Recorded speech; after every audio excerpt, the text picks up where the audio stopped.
warahmatullahi wabarakatuh. Perkenalkan, nama saya Musdalifah Fauziah dengan NIM 19715037666.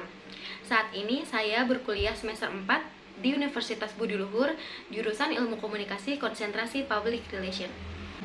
Video ini dibuat dalam rangka memenuhi tugas ujian tengah semester mata kuliah Media Relations.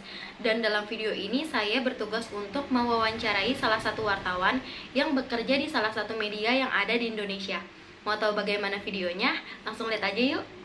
Halo, Bang Fajri. Halo? Langsung dimulai aja ya, Bang.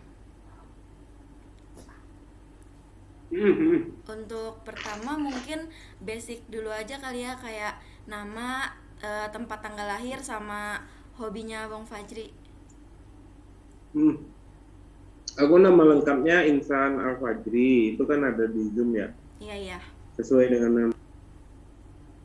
Usia sekarang 29, masuk ke 30 tahun. Dulu itu kuliah di Padang ya. Aku kan dari Sumatera Barat. Jurusannya itu pendidikan teknik mesin. Oh, jurusan Jadi itu sebenarnya Abang. itu sebenarnya jurusan untuk calon guru-guru di SMK. Terus hobinya ya aku sama ya, sama kayak remaja pada umumnya, main, naik gunung. Terus yang agak spesifik itu aku dulu itu nulis di blog.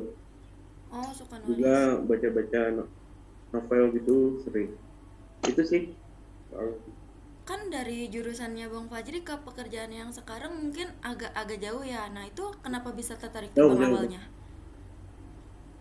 Ya, pertama kan hampir semua untuk perusahaan media itu kan tidak pernah mensyaratkan untuk jadi jurnalis itu harus jurusan khusus gitu ya, misalnya komunikasi atau jurnalistik. Jadi memang sebenarnya mereka terbuka untuk semua jurusan asalkan itu setara dengan S1.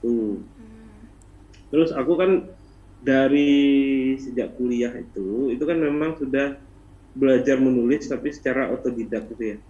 Jadi tidak pernah bergabung sama lembaga perkampus, tidak juga pernah menjadi magang di kantor media lokal kayak apa-apa, tapi aku ini menulis kayak ya kadang catatan harian gitu aja. Kadang kalau aku nonton film ya aku bikin ulasannya gitu. Aku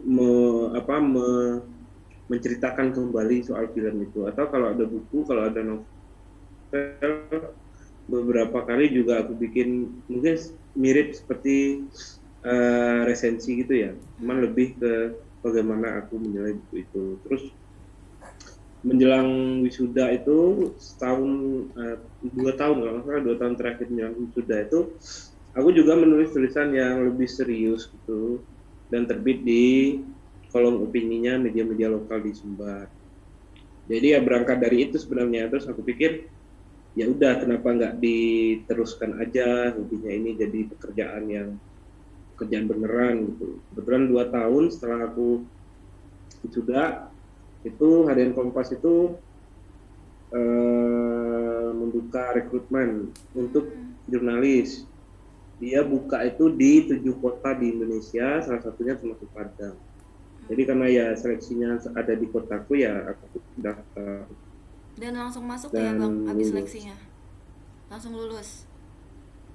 Iya, setelah melalui beberapa kali tahapan. Jadi seleksi di Kompas itu agak panjang juga sebenarnya. Mirip tes PNS gitulah.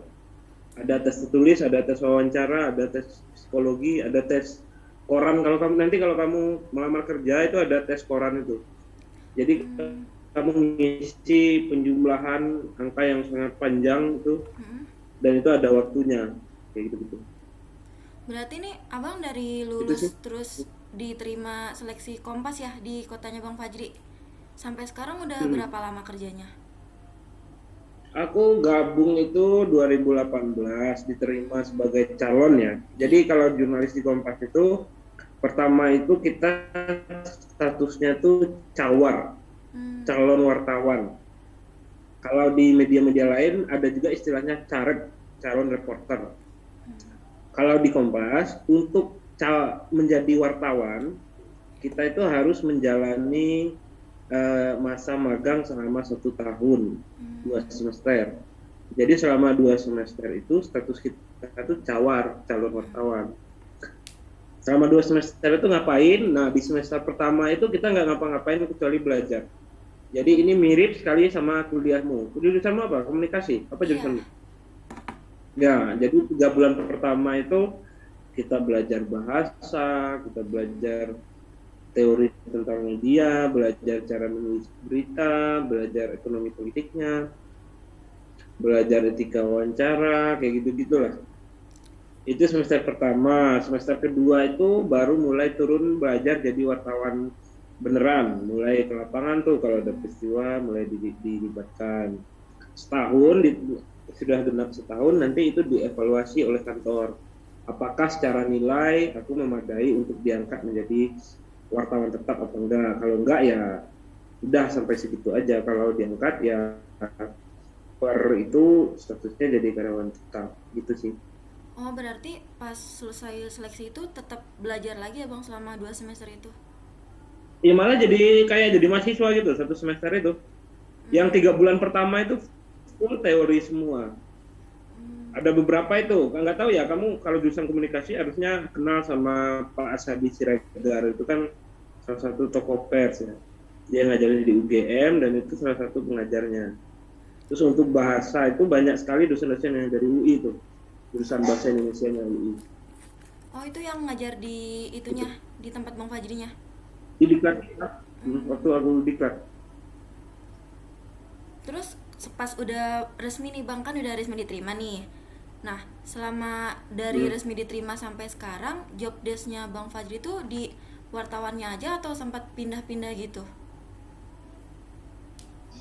Aku wartawan aja, tapi hampir sudah mencoba semua desk di Kompas kecuali internasional. Jadi di Kompas itu ada beberapa desk ya. Pertama itu desk politik hukum, kedua ekonomi, ketiga internasional, keempat Nusantara, Metropolitan, Kompas Muda, apa lagi? Sama Kompas Minggu. Jadi aku yang belum pernah itu hanya 2 desk. Desk internasional sama desk Minggu, karena itu untuk masuk ke situ minimal harus sudah 5 tahun dinasnya. Jadi selain itu kayak olahraga, aku pernah ikut olahraga, ekonomi pernah, politik hukum pernah, Metropolitan pernah.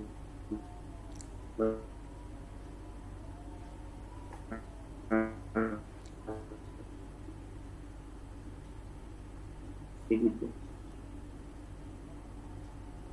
Ya kan dilanjut. Terus selama di banyaknya desk itu, menurut Bang Fajri yang paling menarik tuh yang mana sih? Beda-beda ya, itu kan tergantung latar belakang reporternya ya. Aku karena banyak membaca dulu waktu kuliah itu, lebih banyak membaca sastra, banyak membaca ulasan-ulasan budaya gitu. Aku lebih senang itu sebenarnya di desk humaniora. Humaniora itu kan ada 2 cabang ya, ada kebudayaan, 3 malah cabangnya, ada kebudayaan, ada pendidikan, dan ada kesehatan. Nah, aku lebih cenderung di kebudayaannya, misalnya meliput teater gitu ya, meliput pementasan gitu, atau biasanya ada diskusi tentang. Kalau sebelum pandemi itu salah satunya itu di Taman Ismail Marzuki. Atau di Teater Koma misalnya di Jakarta, itu kan mereka juga sering acara-acaranya IKJ bukan sih Bang gitu. Yang Teater Koma itu di IKJ? Ya, IKJ juga beberapa kali menyelenggarakan diskusi, tapi aku nggak pernah lama, palingan di desk itu sebulan atau 2 bulan terus dipindahin lagi ke desk yang baru, karena kan wartawan itu kan sebenarnya kan generalis ya, dia tidak beda. Kalau ilmuwan itu dia menguasai satu tema, satu disiplin ilmu, tapi dia sangat mendalam di disiplin ilmu itu. Dia tahu dari A sampai Z. Kalau wartawan enggak, dia tahu banyak hal. Dia diajarkan untuk tahu banyak hal, tapi tidak mendalam. Jadi hal-hal yang di batas permukaan saja. Itu tujuannya itu supaya dia bisa meliput hal apapun. Kalau seandainya ada moneter, krisis moneter, ada beras naik, dia bisa meliput. Ada bom meledak, dia bisa meliput. Ada demonstrasi, dia bisa meliput, kayak gitu. Jadi dia generalis sebenarnya. Gitu. Terus kalau selama pandemi ini gimana Bang? Kan pasti berkurang tuh liputan langsung ke lapangannya. Ya otomatis berkurang, tapi untuk hal-hal yang tidak bisa dikerjakan dari rumah, aku tetap ke lapangan. Misalnya untuk apa ya? Contoh yang paling terdekat, melihat situasi di pasar. Apakah pandemi PSBB membuat pasar sepi atau pasar masih ramai? Bagaimana protokol kesehatan di situ? Nah, itu aku ke lapangan. Tapi memang tidak selalu setiap hari. Kalau seandainya berita itu bisa aku tulis dari rumah dengan konfirmasi melalui telepon misalnya atau melalui Zoom seperti ini, ya udah via Zoom. Tapi kalau enggak ya ke lapangan juga. Berarti ini Bang Fajri tuh kerjanya yang liputan langsung plus nulis juga atau liputannya aja sih Bang? Liputan, menulis, ngambil foto, ngambil video. Itu yang wajib itu foto sih. Sama Bang Fajri satu orang aja? Iya, kalau wartawan, aku kan wartawan tulis ya. Kalau wartawan tulis itu dia mandiri. Jadi dia ke lapangan, dia mewawancarai orang, lalu dia nanti mengambil foto. Kalau seandainya ada foto-foto yang bagus, lalu dia menulis, lalu dia mengirim ke kantor, lewat portalnya kantor. Berarti langsung kerjain semua sendiri gitu ya Bang? Ya, semuanya sendiri. Kecuali nanti editor ya, setelah aku ngirim draft tulisan itu diedit oleh editor, dari editor dilanjutkan ke penyelaras bahasa, apakah bahasanya pas, dari penyelaras bahasa udah langsung dipublis ke pembaca. Berarti tuh perbedaannya apa ya Bang, yang wartawan mandiri sama yang harus ke editor dulu? Ya itu prosesnya hampir semua wartawan begitu, jadi jenjang strukturalnya begitu. Jadi wartawan menulis, menyiapkan bahan tulisan ini diseleksi oleh editor. Editor itu menyeleksi apakah ini ada yang kurang datanya, apakah ada yang ini terlalu sensitif isunya, ini bahannya harus butuh penajaman, kayak gitu-gitu. Dari editor itu nanti yang akan melanjutkan ke penyelaras bahasa. Ini di Kompas loh ya. Kalau di media lain itu, kalau setauku dari wartawan, editor, publis. Tapi Kompas sama Tempo itu ada 3 jenjangnya. Wartawan, editor, penyelaras bahasa, baru publis gitu di situsnya. Nah berarti selama Bang Fajri bekerja di Kompas nih, udah banyak pengalaman, pasti ada suka dan dukanya nih saat bekerja. Boleh dong diceritain? Yang dukanya dulu itu kamu liburmu nggak bebas.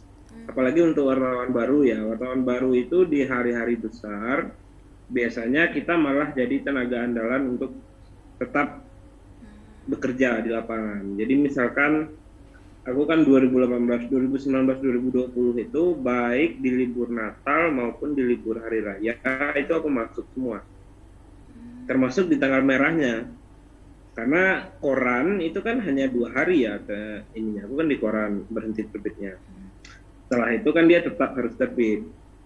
Liburnya itu kapan? Liburnya itu setelah orang kembali bekerja. Jadi libur kami itu seperti diundur. Begitu dukanya. Tapi nggak bisa dibilang duka juga karena memang toh itu sudah tuntutan dari profesi jurnalis ya. Kemudian kalau sukanya ya wartawan itu salah satu profesi yang dilindungi undang-undang. Tidak banyak loh kalau kamu lihat dari sekian banyak pekerjaan yang tersedia yang dilindungi undang-undang itu nggak banyak. Kami diberi kebebasan untuk bertanya kepada siapapun, menghubungi siapapun. Sesuatu yang nggak akan bisa kalau kamu nggak jadi wartawan. Misalnya begini, aku kalau sekarang itu kalau aku ada keperluan nulis berita, aku bisa menghubungi menteri apa, kalau bukan menterinya dirjennya siapa, kalau bukan menteri misalnya aku mau menulis isu soal apa gitu ya, aku harus beritaku harus menghubungi artis ya, aku bisa menghubungi artis secara langsung. itu sebuah privilege yang belum tentu kamu bisa dapatkan ketika kamu bukan jurnalis. Tuh. Mungkin kalau di kantor aja kamu belum tentu bisa menghubungi bosmu misalkan. Ketika kamu bekerja di perusahaan yang sama, belum tentu kamu bisa menghubungi langsung via japri bosmu. Tapi aku yang dari reporter, kalau aku punya keperluan, aku bisa langsung aja telepon bosmu. Atau bersurat gitu kalau seandainya dia butuh surat izin peliputan gitu. Terus juga bisa mengenal Indonesia secara lebih luas. Kalau bukan karena jurnalis, aku belum tentu akan bisa sempat pergi ke NTT misalnya. Belum tentu bisa pergi ke Bandung. Aku kan di Sumbar ya, pasti aku otomatis ya di Padang aja. Tapi baru berjalan 2 tahun ini aku sudah pernah ke NTT, aku pernah meliput balap sepeda Tebing Singkara, aku pernah meliput pelepasan harimau di hutan Sumatera, pernah meliput peristiwa besar seperti tsunami di Pandeglang tahun 2020, jatuhnya Lion Air gitu, sebuah peristiwa yang belum tentu bisa akan kalau wartawan itu kan dia bisa menyaksikan peristiwa dari dekat. Kalau kamu pasti kalau tsunami kamu lihatnya dari TV atau dari berita. Tapi kami bisa melihat langsung bagaimana sih di lapangan itu sebenarnya berapa orang yang mati, terus kesedihannya seperti apa, kepanikan warga seperti apa. Sebuah kesempatan yang belum tentu bisa didapatkan ketika tidak berprofesi sebagai jurnalis. Itu sih menurutku. Kan tadi seru banget itu ya Bang, ada pengalaman ke Nusa Tenggara, ikut balap sepeda juga, bahkan sampai ngeliput tsunami. Nah di antara banyak tempat-tempat yang udah Abang kunjungi gitu, udah Abang liput, yang paling menarik tuh pas lagi ngeliput acara apa Bang?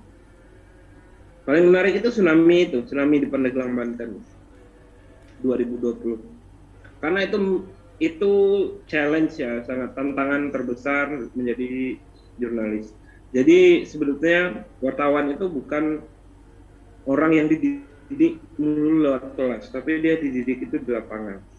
Misalnya di hari pertama itu tidak ada tempat tinggal, belum ada hotel yang bisa kami tempati karena hotel di Pandeglang itu semuanya di pinggir pantai. Orang masih cemas, bingung ini tsunami apa bukan.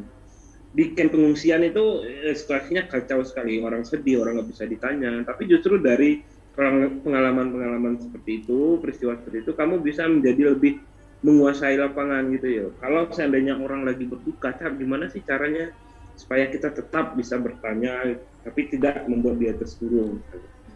Bagaimana caranya tetap bekerja dalam situasi serba terbatas? Karena kan di hari pertama tsunami Pandeglang Banten itu sinyal internet susah. Listrik belum semua aktif. Ada beberapa daerah itu yang masih padam listriknya. Harus mencari genset, harus mencari ini. Tapi setelah aku 2 minggu ya meliput di Pandeglang Banten itu. Setelah kembali ke Jakarta, aku merasa lebih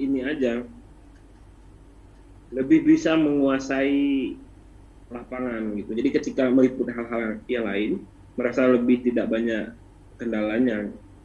Itu sih. Nah yang terakhir nih Bang, untuk calon-calon yang ingin menjadi pers atau teman-teman pers lainnya tuh, pesan dan harapan Bang Fajri apa sih? Ini pertama itu wartawan itu vokasio menjadi jurnalis, dia panggilan. Jadi ini bukan sebuah pekerjaan yang sekedar bisa kamu jadikan batu loncatan gitu ya. Ya udah deh aku coba jadi wartawan dulu 1 tahun 2 tahun terus aku pindah ke tempat lain. Kalau sudah begitu ya kamu nggak akan betah. Karena kenapa aku sebut wartawan itu panggilan? Karena dia kerjanya repot, kerjanya membosankan. Kenapa nggak bosan? Tiap hari kamu menulis omongan orang, tiap hari kamu melakukan hal yang sama. Kamu social life kamu tidak seperti karyawan kebanyakan gitu. Misalkan di saat orang lain sudah bisa pulang, sudah bisa nongkrong sama keluarganya misalnya, wartawan belum tentu bisa begitu. Jadi waktu jam kerja, salah satu pekerjaan yang nggak diatur jamnya itu kan reporter. Jamnya kan sangat fleksibel. Misalnya aku kalau sedang apa ya, peristiwa tidak begitu banyak, aku ya bisa bangun jam 10, jam 11. Tapi kalau misalnya ketika demonstrasi di Jakarta kemarin, aku pergi itu jam 7 pagi, aku pulangnya itu jam 4 pagi, itu berapa jam ya? Tapi itu konsekuensi yang harus kamu tanggung sebagai seorang wartawan. Kamu tidak lagi mempertanyakan, oh saya kok banyak banget jamnya, enggak itu, tapi kamu peduli bahwa kamu harus melihat peristiwa itu secara utuh, biar kamu bisa menulisnya dengan benar, biar pembacamu nggak salah tangkap, nggak mispersepsi. Jadi dia semata-mata bukan kerjaan yang menghasilkan uang, tapi dia butuh dedikasi di situ, dia butuh integritas, dan godaannya banyak gitu loh. Misalnya sekarang nanti kalau seandainya kamu jadi wartawan ya, itu kan ada semacam uang-uang apa gitu, transportasi. Kalau seandainya kamu ingin menjadi jurnalis yang baik, itu gak kamu ambil. Kamu hanya mengambil uang yang ada diberikan oleh kantormu. Kamu hanya akan menggunakan fasilitas yang digunakan oleh kantor, yang dikasih oleh kantormu. Dari narasumber, kamu tidak meminta apapun kecuali informasi. Misalnya kamu mau wawancarai rektorat di kampusmu misalnya, itu pasti ada kecenderungan, ya udah mas sudah jauh-jauh ke sini saya kasih ini deh, dikasih amplop, dikasih uang. Kamu harus dengan sangat hormat menyatakan, Pak saya tidak bisa menerima ini karena ini adalah bagian dari pekerjaan saya merasa sudah cukup dengan apa yang dikasih oleh kantor. Karena kalau tidak begitu ya berarti kamu apa ya, membuat jurnalis profesinya tidak lagi terhormat, karena kan dulunya ini kan profesi yang dihormati. Terus harapannya ya harus begitu juga, jangan sekedar menjadikan profesi wartawan sebagai batu loncatan untuk kerja di bagian humas. Itu banyak banget tuh sekarang fenomenanya tuh. Jadi wartawan 3 tahun terus tunggu direkrut, mana nih perusahaan bagus nih, nanti apply ke situ, nggak lagi mau jadi wartawan. Kalau memang mau jadi wartawan harus dibulatkan dulu tekadnya. Saya jadi wartawan dengan segala konsekuensinya. Dan tentu untuk bisa bekerja tenang, untuk bisa bekerja secara ideal, kamu harus bekerja di media-media besar. Jangan mengharapkan apa ya, kamu bisa menjadi wartawan yang baik tapi kerjanya di media kecil, nggak bisa, gajinya kamu nggak makan nanti. Paling nggak ya ingin jadi wartawan ya kamu usahakan kamu bisa tembus di media yang nasional, media-media besar lah, yang bisa menggaji wartawannya secara layak, maupun itu nggak bisa disebut kaya loh ya. Iya. Dia tetap aja ya pas-pasan gitu, kamu nggak bisa membayangkan kamu akan punya mobil suatu hari, itu sebuah harapan yang muluk-muluk lah, tapi paling tidak kamu bisa bayar, kalau masih bujangan ya bisa membayar kosmu, bisa bantu-bantu orang tuamu sedikit. Ya cuma itu, memang sederhana begitu hidupnya. Tapi kalau kamu merasa itu adalah panggilanmu untuk menjadi jurnalis, kenapa? Karena jurnalis itu dia bekerja untuk publik, selain dia bekerja untuk perusahaannya ya. Secara sempit dia bekerja untuk perusahaan karena dia digaji. Tapi dalam konteks yang lebih luas dia bekerja untuk publik. Misalnya, kenapa aku menulis ini? Karena itu penting untuk diketahui orang banyak. Misalnya. Itu sih. Kayaknya cukup segitu aja Bang Fajri untuk Oke, udah ya? Iya, tanya-tanyanya. Makasih ya Bang Fajri sekali lagi buat waktunya. Iya, makasih banyak. Ya. Yo, Meji. Sekian video wawancara saya dengan salah satu wartawan Kompas, yaitu Bang Fajri. Semoga videonya bisa bermanfaat bagi kita semua. Terima kasih. Wassalamualaikum warahmatullahi wabarakatuh.